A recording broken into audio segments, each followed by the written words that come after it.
नमस्कार दोस्तों, 90 hours work week के इशू का ये दूसरा वीडियो है। हमने पहले वीडियो में चर्चा की है कि ये 90 आवर्स वर्क वीक की चर्चा कहाँ से शुरू हुई, कहाँ पे किन्होंने शुरू की और कॉर्पोरेट वर्ल्ड के टॉप एग्जीक्यूटिव्स ने इस पर क्या-क्या फीडबैक दिए।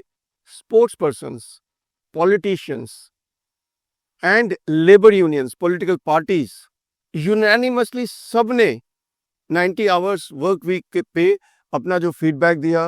उन्होंने कहा वर्क लाइफ बैलेंस बहुत ज़रूरी है।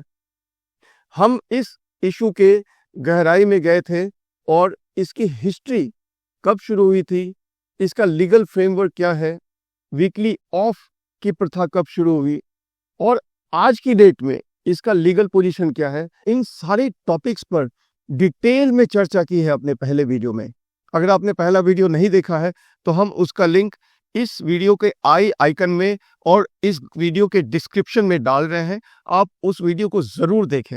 अब हम इस डिस्कशन को आगे बढ़ाते हुए इस वीडियो में एक थॉट लीडर से बात करने जा रहे हैं जो 90 आवर्स 70 आवर्स वर्क वीक वाले मामले पर बहुत ही ऊपर उठकर एक फिलॉसफिकल, एक स्पिरिचुअल प्लेटफॉर्म पर बात कर रहे हैं। मिस्टर शैलेश सिंह, जिनके पास कॉर्पोरेट वर्ल्ड में 32 ईयर से ज़्यादा का एक्सपीरियंस है, वो इस समय एक्सिस मैक्स लाइफ इंश्योरेंस में सीनियर डायरेक्टर और चीफ पीपल्स ऑफिसर के पद पर कार्यरत हैं। उनके लीडरशिप के अंतर्गत एक्सिस मैक्स लाइफ इंश्योरेंस ने ग्रेट प्लेसेस टू वर्क में लॉरिएट खिताब हासिल किया है। उन्होंने जीई एनर्जी के रीजनल एचआर हेड के तौर पर अफ्रीका, इंडिया और मिडिल ईस्ट के ऑपरेशंस को दुबई से 5 साल तक संभाला है। वह दिल्ली विश्वविद्यालय के ग्रेजुएट हैं और इंस्टीट्यूट ऑफ रूरल मैनेजमेंट आनंद से उन्होंने पोस्ट ग्रेजुएट की शिक्षा हासिल की है। डीप डाइव विद ब्रज के इस एपिसोड में आपका स्वागत है और आज हमारे साथ हैं मिस्टर शैलेश सिंह। शैलेश सर का इंडिया और विदेश, मैन्युफैक्चरिंग और सर्विसेज सेक्टर काफी बैलेंस अनुभव रहा है। तो वो ये 90 घंटा 70 घंटा वर्क वीक का जो अभी इश्यूज चल रहा है उसको किस तरीके से देखते हैं, ये मुद्दा कितना अहम मुद्दा है, आइए समझते हैं शैलेश सर से। Sir, to you. Thank you Braj. ये इस टॉपिक पे काफ़ी चर्चा हो रही है आजकल। मैं थोड़ा इसको 2 लेंसेज से देखना चाहूँगा और हो सकता है लोग एक्सपेक्ट कर रहे हो शायद कभी कभी कि एक फाइनल कोई मैं डेफिनेटिव स्टैंस लूँ कि 70 घंटे सही है या 90 घंटे सही है। मैं थोड़ा इसको फिलॉसफिकल लेवल पे डील करना चाहूँगा। तो एक येल यूनिवर्सिटी की रिसर्च है और वो रिसर्च प्रोफेसर येल यूनिवर्सिटी के उन्होंने करके ये निष्कर्ष निकाला कि जब आप ज़िंदगी में कोई भी काम करते हैं, कोई भी काम कर रहे हो, आप एंटरप्रेन्योर हो या आप किसी ऑफिस में काम करते हो, कोई सोशल वर्क कर रहे हो या कॉर्पोरेट लाइफ में हो, उस काम को आप 3 लेवल पे कर सकते हैं। पहला लेवल होता है उस काम को as a job, as a necessity. आप काम करते हैं, उसके आपको पैसे मिलते हैं, एक कॉन्ट्रैक्चुअल ऑब्लिगेशन है और आप अपना पार्ट करते हैं कॉन्ट्रैक्ट का और दूसरी पार्टी होती है एम्प्लॉयर या जिसको आप सर्व कर रहे हैं। जॉब है, ये नेसेसिटी है सभी के लिए। दूसरा लेवल है उसी काम को, सेम काम, सेम जॉब, सेम सैलरी को आप एक करियर की तरह देखते हैं और जब आप करियर की तरह देखते हैं तो आप उसमें ये सोचते हैं कि इसमें मेरी एडवांसमेंट कैसे होगी, मैं आगे कैसे बढ़ूंगा, इसमें जीतने के लिए मुझे क्या क्या करना है। एक ये दूसरा डायमेंशन ऐड हो जाता है। अब ये सिर्फ नेसेसिटी नहीं रह जाती है जहां आप घंटे मेजर कर रहे हैं, आपने उसको करियर की तरह लिया। ये दूसरा लेवल है, थोड़ा सोफिस्टिकेटेड लेवल है दूसरा। एक इससे भी ऊपर तीसरा लेवल होता है और वो होता है कि आप उसको एज अ कॉलिंग लेते हैं कि आपकी लाइफ की वो कॉलिंग है। और उसमें डिफरेंशिएशन क्या हो जाता है कि जब आपकी कोई चीज़ कॉलिंग हो जाती है तो वो एक प्रेयर के जोन में आ जाती है, प्रार्थना के जोन में आ जाती है और उसमें आपको जॉय मिलने लग जाता है। तो जॉय आता है। अब यहाँ पे सिर्फ ये नेसेसिटी नहीं रहेगी जिसके आपके पैसे मिल रहे हैं, यहाँ पे सिर्फ जीतने का जरिया नहीं रह गया जो कि आप जब करियर की तरह देखते हैं। एक तीसरा लेवल होता है और उस लेवल में आप उसको उस लेंस से देखते हैं कि ये मेरी कॉलिंग हो गई, ये मेरे लिए प्रेयर हो गया, ये मेरे लिए पूजा हो गई। ये तीसरा लेवल है। और मैंने इन तीनों में एक चौथा लेवल जोड़ा है नीचे। अनफॉर्चुनेटली आजकल मैं बहुत से ऐसे ट्रेंड देख रहा हूँ और लोगों को ये समझना जरूरी है। एक चौथा लेवल है जहाँ की बहुत से लोग इतनी जल्दी जॉब स्विच करते हैं या एक से दूसरी जगह मूव करते हैं फॉर वेरी फ्लिमजी छोटे छोटे कारणों से कभी कभी करते हैं। सबका अपना वैलिड है, मैं कोई जजमेंट किसी पे नहीं करना चाह रहा, लेकिन ये जरूर शेयर करूंगा कि जॉब को बर्डन ना समझिए। देखिए, जॉब के नीचे, नेसेसरी के नीचे भी एक बर्डन है कि हम कुछ, अब मैं ये भी नीड देखता हूँ बहुत सी जगह लोग ये कहते हैं कि हम जाए ही ना और पैसे आ जाए बैंक अकाउंट में, तो ये भी बहुत अच्छा है। जो जाके वहाँ बैठना पड़ता है ये भी एक टास्क है, बर्डन है। ये चौथा लेवल है नीचे पे स्टार्टिंग का। अब ध्यान से देखिए, हमने किसी भी जॉब को 4 लेवल पे बताया। एक टास्क या बर्डन कि ना मौका करना ना पड़े तो छोड़ दो जी, भला टले, पैसे आ जाए जी, हमारी रोजी रोटी चलती रहे। दूसरा है कि जी ये नेसेसिटी है कि हम कॉन्ट्रैक्चुअली एथिकली हम बैलेंस्ड हैं, हम ऑनेस्ट हैं, हम चाहते हैं कि हम अपना फ़र्ज अदा करें, एक्स नंबर ऑफ घंटे हम काम करें, वाई नंबर ऑफ घंटे काम करें, बदले में एक पैसा मिले। तीसरा है कि ये मेरा करियर है जी, इसमें मैं लर्न करूंगा, मैं ग्रो करूंगा, मैं एडवांस करूंगा और मैं जीतूंगा और मैं लाइफ में और आगे बढ़ूंगा। और चौथा है ये कॉलिंग और प्रेयर का लेवल।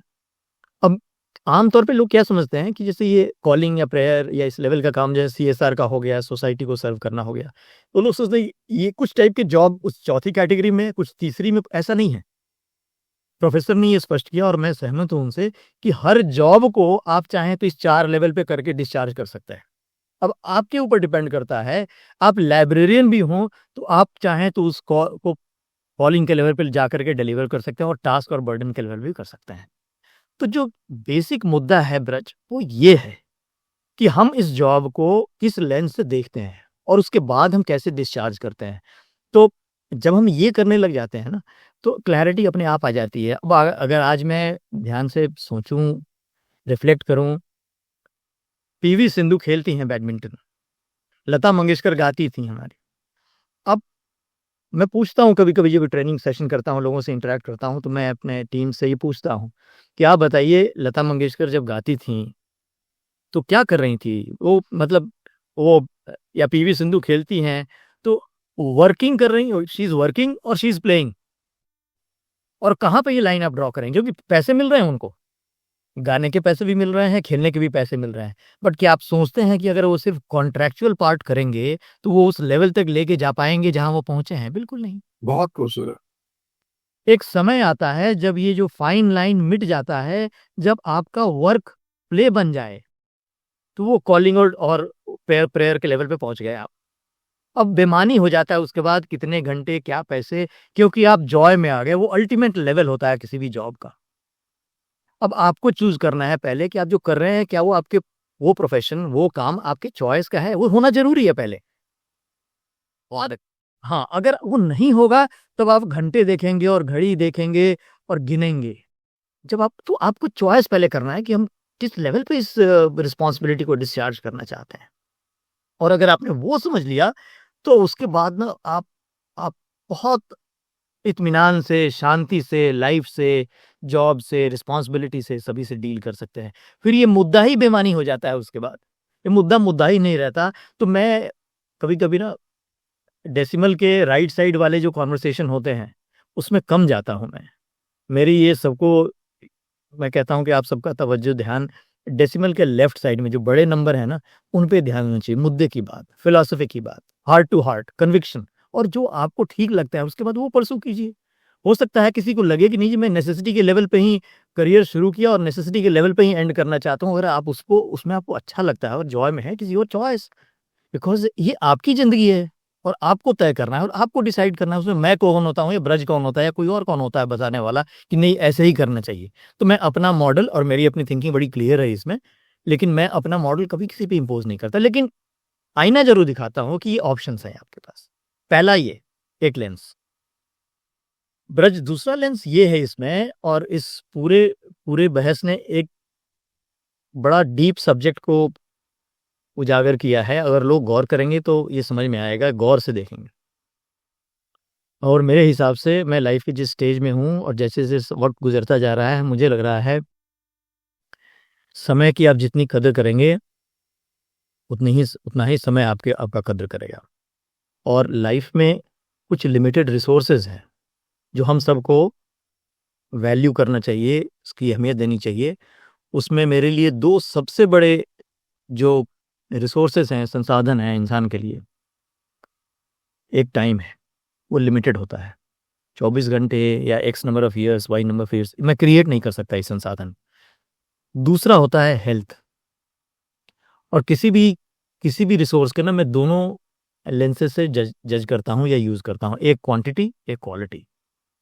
क्वांटिटी है माई लेंथ ऑफ लाइफ, क्वालिटी है हाउ वेल आई लिव, कितनी अच्छी तरह उस समय में मैं जीता हूँ, कितना हेल्दी हूं मैं, मेंटली, फिजिकली, स्पिरिचुअली। इस डिबेट ने घंटों वाले डिबेट को तो ऊपर ले आए हो, लेकिन लोग अगर बारीकी से सोचेंगे तो मेरे लिए तो बड़ा रेलेवेंट ये लग रहा है कि टाइम की जो अहमियत है, टाइम की अहमियत, वो बेसिक मुद्दा है। वो अगर मैं समझ गया, और इसको कभी कभी हम लोग अपने कॉर्पोरेट वर्ल्ड में बोलते हैं इसको कि ये ना कैलेंडर टेस्ट है जी। कोई भी चीज़ आप कुछ भी जो कर रहे हैं उसको अपने कैलेंडर पे कितना टाइम देते हैं, इससे उसकी अहमियत मालूम होती है। आप अगर फिजिकली फिट रहना चाहते हैं तो क्या आप फिजिकल फिटनेस के लिए रोज टाइम अपने कैलेंडर में देते हैं? क्या अगर आप लर्निंग पे है तो क्या आप पढ़ते हैं, किसी से जाके सीखते हैं, उस पे कैलेंडर, इसे कैलेंडर टेस्ट, बड़ा सिंपल।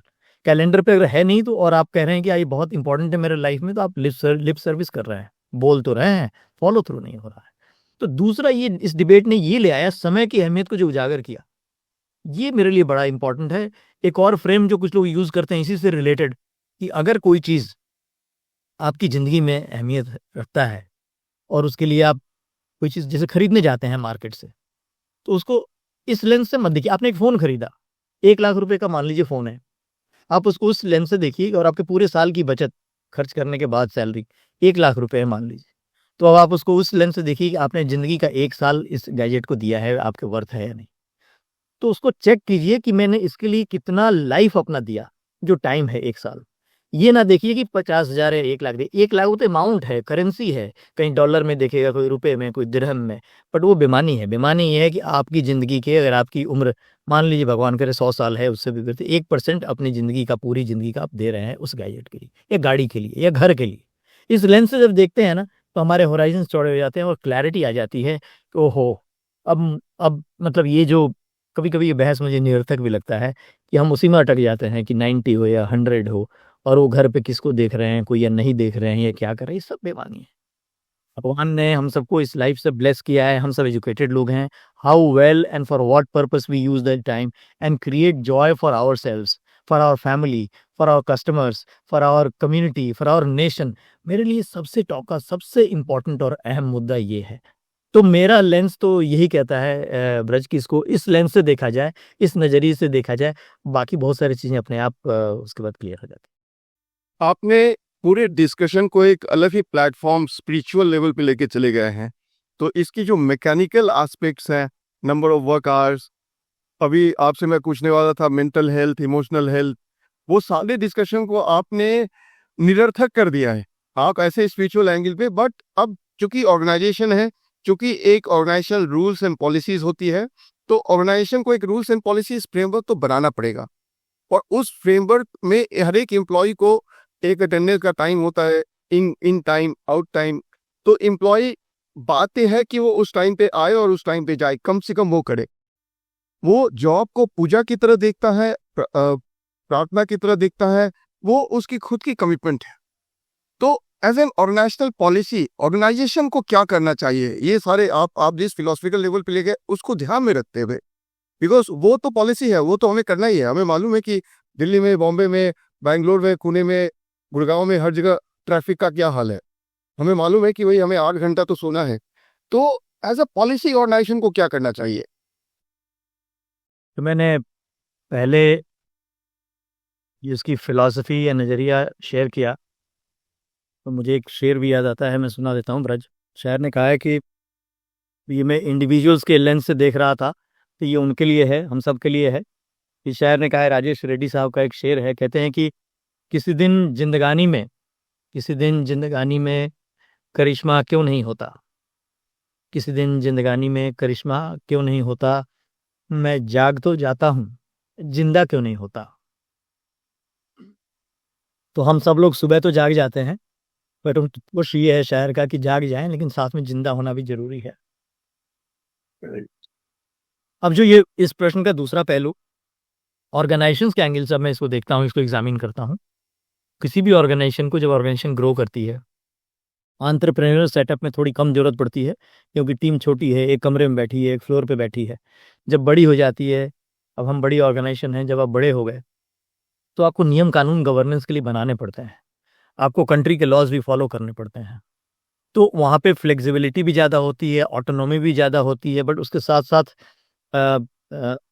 जब आप छोटे होते हैं तो फ्लेक्सिबिलिटी ऑटोनॉमी ज़्यादा, बड़े होते हैं तो जिम्मेदारी भी बढ़ती है और कुछ दायरे बनाए जाते हैं, क्योंकि सिर्फ अपने लिए जिम्मेदार नहीं है, आप कुछ आउटकम्स के लिए जिम्मेदार हैं जो कस्टमर्स के लिए हैं। आपके कुछ डिपार्टमेंट के कुछ आउटपुट हैं जिस पर दूसरे डिपार्टमेंट को काम करना है।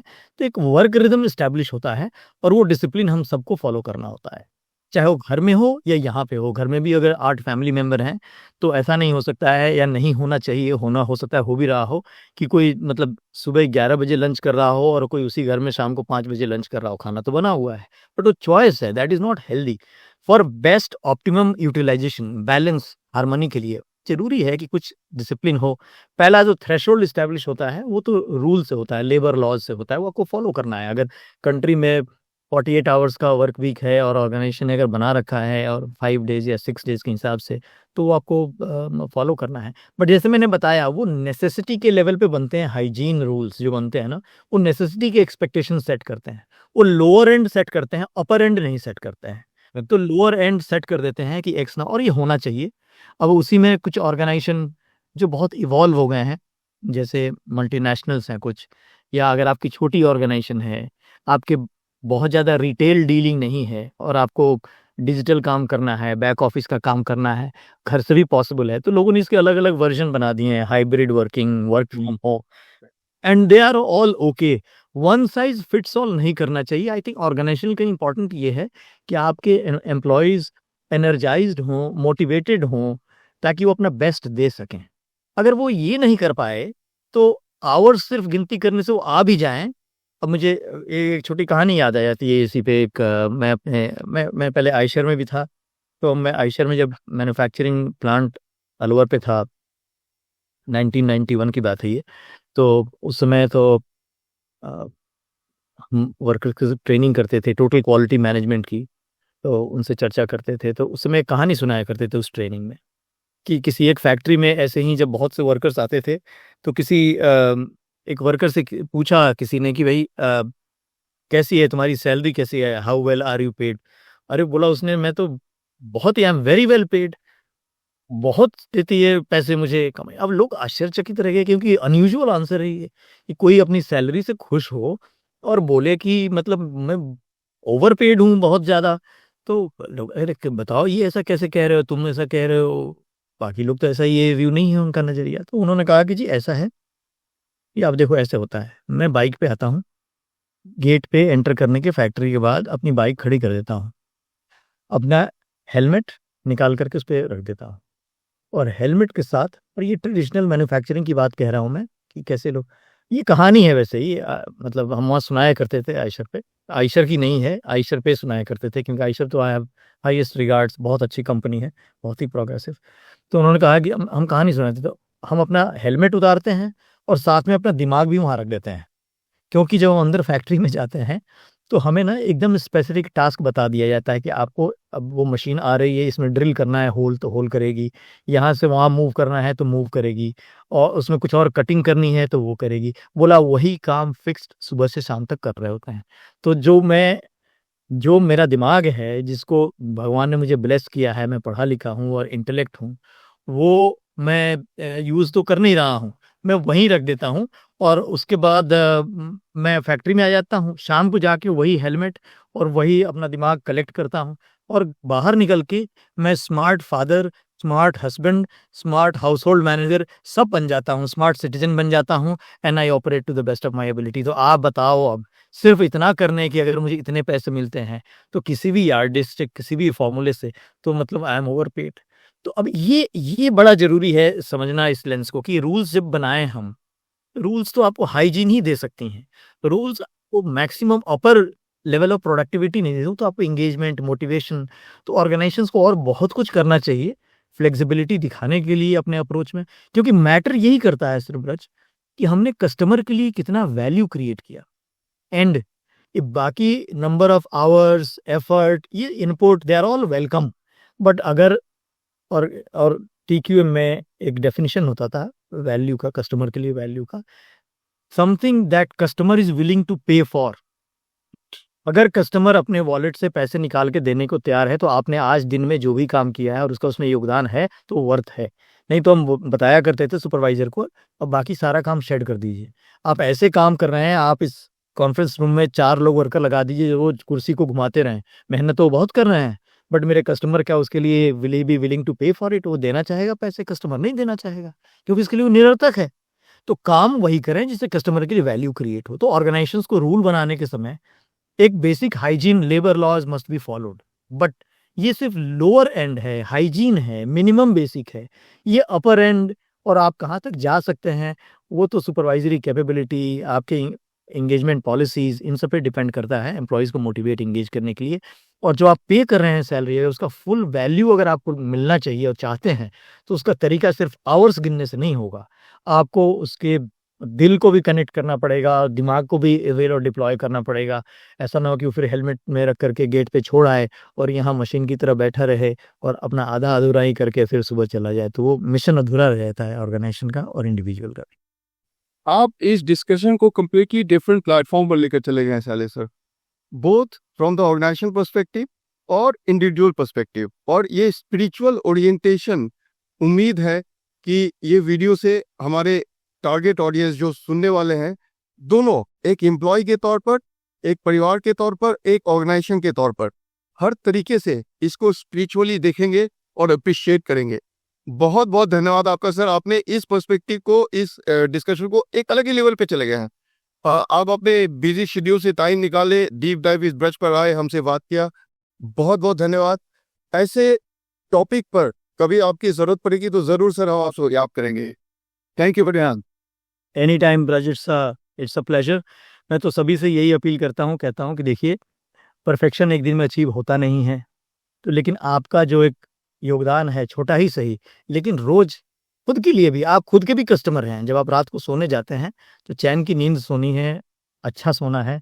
तो ये 2 लाइनें हैं, किसी और शायर ने कहा है कि माना इस जहां को गुलशन ना कर सके। आप जो भी टाइम लगाते हैं उसमें माना इस जहां को गुलशन ना कर सके, कांटे ही कुछ कम कर दिए, गुजरे हैं जहां से। तो यही मेरा मैसेज है। जिस thank you very much sir. You have completely changed the perspective through your every value addition that you have done. Thank you so much sir. Braj, pleasure, thank you Sir, thank you. God bless you sir. Entrepreneurs, top executives, all successful people, उन सब में एक चीज बहुत common होती है, hunger to succeed. और वो हंगर टू सक्सीड कहां से आती है?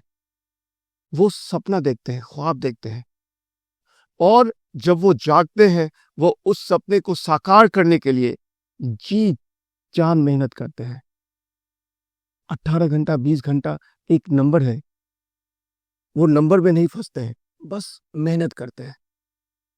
ये बहुत जरूरी है कि हर ऑर्गेनाइजेशन देश की पॉलिसी के अनुसार, कानून के अनुसार वर्क आवर्स डिफाइन करे, मगर हर एक ऑर्गेनाइजेशन को एक ऐसा माहौल भी बनाना चाहिए जिससे कि हर एम्प्लॉई पैशनेट हो। वो हर दिन जब वो जॉब पर आए तो उसे लगे कि आज मैं कुछ अनोखा करने वाला हूं, और इस प्रोसेस में वो एम्प्लॉई और वो ऑर्गेनाइजेशन दोनों सक्सेस की नए मुकाम हासिल करेंगे। इसी उम्मीद के साथ हम इस वीडियो को यहां विराम देते हैं। ऐसे रिसर्च बेस्ड वीडियो बनाने में काफी मेहनत लगती है। आपसे अनुरोध है कि आप अपने दोस्तों तक, अपने फ्रेंड्स तक, अपने परिवार तक इन वीडियो को पहुंचाएं। Team deep dive with Braj की तरफ से आप सबों को बहुत बहुत धन्यवाद।